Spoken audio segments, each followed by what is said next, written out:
একটা বার্থডের ইনভিটেশন ছিল বলে রেডি হচ্ছিলাম। অনেকদিন কুর্তি পরা হয়নি বলে পরে নিয়েছিলাম, সময় পেয়েছিলাম রেডি হওয়ার, তাই শুরু করে দিলাম। প্রথমেই একটু টোনার দিলাম প্লামের, তারপর নাইসিনামাইড সিরাম দিলাম, সেটাও প্লামের।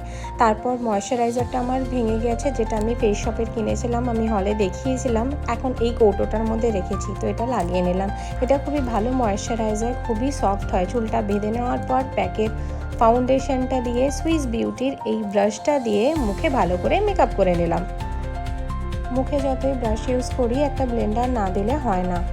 প্যাকের এই বিউটি মিস্টটা দিয়ে নিলাম, তারপর আমি আইব্রো করে নিলাম। আমি লরিয়ালের পাউডার ইউজ করি, তো সেটা ইউজ করে নিলাম। এবারের কন্ট্রোর প্যালেটটা দিয়ে আমি একটু আইশ্যাডো করে নিয়েছিলাম।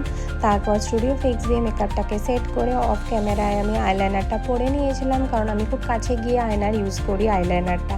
তারপর প্যাকেরই একটা লিকুইড ব্লাশ ইউজ করলাম, তারপর মাস্কারা লাগিয়ে নিয়েছিলাম, তারপরে একটু হাইলাইটার লাগিয়ে নিয়েছিলাম, সেটাও সুগারের। লিপ লাইনার দিয়ে লিপস্টিক লাগিয়ে মেকআপ ফিক্সার দিয়ে ফিক্স করে নিলাম মেকআপটাকে। তারপর অ্যাজ ইউজুয়াল সিঁদুর পরে নিয়েছিলাম। আর পারফিউম ছাড়া তো আমার কোনো অকেশনই যায় না, আমি এত পারফিউম ভালোবাসি। তারপর চুল খুলে আমি রেডি। চলো দেখা হবে পরের ভিডিওতে, এখন টাটা।